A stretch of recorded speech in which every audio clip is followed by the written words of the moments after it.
Hi, my name is Chris Ryan. You've joined me at the Belfry in the Telemed Performance Centre, and the video today is going to give you 3 key things that you can focus on to start taking divots with your mid to short irons.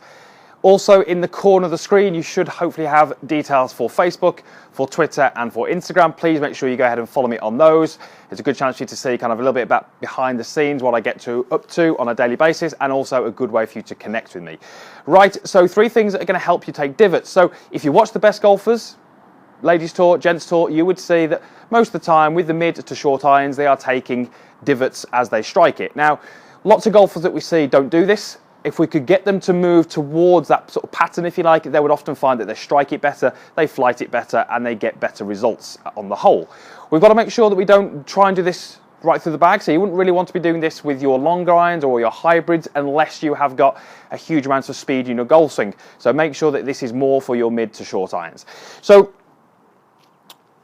point number 1, and this is maybe more to the newer golfers who maybe are newer to the game, but for me, the first point is concept. Lots of golfers I coach who don't achieve the divots simply don't have the right concept of what the golf ball and the club should be doing and how they should interact. Often, if we can explain to them a little bit more about what should be happening, straight away they get closer to being able to achieve it because potentially they had the wrong ideas in their head or they were trying to do the wrong thing. So when the ball is on the ground, we really need to make sure that the golf club is making contact with the ball as it is still travelling downwards. So every single golf swing that you ever make will have a low point. The low point is very simply when that club is at its lowest point, hence the name. If we can hit the golf ball before the golf club has reached its lowest point, technically that golf club is still working towards the ground. Many golfers out there are trying to hit the golf ball after the low point, which means that the club is working away from the ground. Now we can get some success, often off a tee peg we get better success, and we can get some success off the fairways, but it's not the most consistent way to play. So the first thing we have to do is understand that the lowest point of that golf club swing is after the golf ball. Therefore, if I hit the golf ball, my club is travelling downwards, the ball will leave the club face and the golf club will continue down into the ground, hence we get the turf being removed after the ball. So it's really important we understand the concept, and it's really important we understand the divot comes after the golf ball. It doesn't come before the golf ball. That's really, really important. Now, for most golfers, in most situations, if we are to hit the ball with the low point after the ball, we have to have the handle forwards.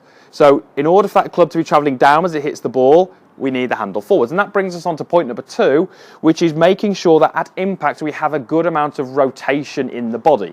Rotation in the body allows us to deliver the handle forwards. If you have poor amount of rotation through impact, it's going to be very, very difficult for you to return the handle forwards unless you start to move this arm off the chest a little bit, which I wouldn't advise you do. So what we want to try and do is make sure that as we get to the point of contact, we've got a decent amount of rotation.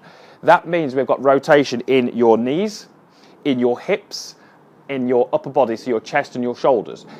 The better players would tend to have the shoulders open by some amount as they strike the golf ball. I see lots of golfers where from the top they don't rotate the body open enough, and because they don't rotate the body open enough, they can't get the handle forwards, and if they can't get the handle forwards, they generally can't get the low point target side of the golf ball. So once we've got our concept, we know what we're trying to do. The second thing is to try and make sure that as we come through the golf ball, we are opening up a little bit, and I feel like my legs are quite open, I feel like my shoulders are quite open, and you will notice that allows me to deliver the golf club with the handle forwards. The handle forwards is a key component of trying to hit the ground after the ball. So that's point number 2.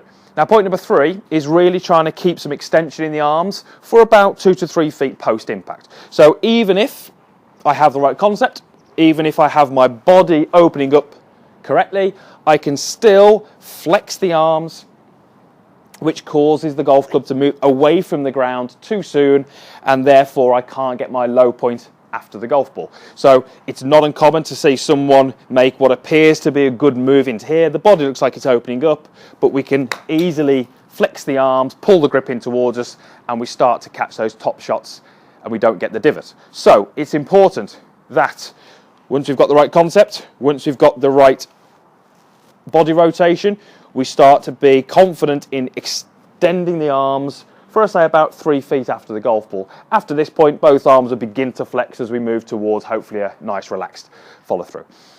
So, if you can do those 3 things, you should be in a better position to start taking some divots. And in reality, all we're looking to do here is improve the strike. We're talking about divots, but really we're trying to improve the quality of the strike.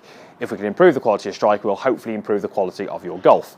So, just one little point to note, and this is sort of point number 4, but I haven't got 4 points, so I'm just going to put it as a side note.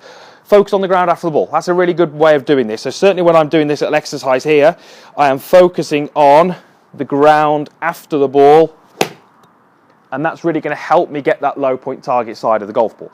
If we can do that, really, really helps. So again, it's sort of linked into one. It's the concept. It's trying to get the task in the mind correct. So I'm going to go. Good concept. And what I've got to do. From the top, I'm going to allow my body to open, which allows me to feel like the handle is more forwards. From here, I'm going to extend the arms and start to feel like I strike the ground after the golf ball. Both those 2 shots I'd be happy with. Contact felt good. Certainly made contact with the ground, but it was after the golf ball. Right, let me hit one full speed, and we'll go from there. Just got a 7-iron here, and I wouldn't really want doing this with a long iron, so more mid to low short irons.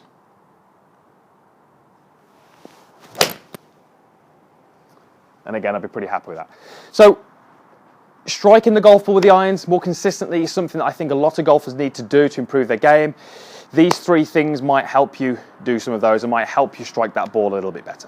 Okay, thanks for watching the video. As always, you've got the comments box down there, you've got a like button, and you've got a link to subscribe to my channel. If you haven't done already, then please do.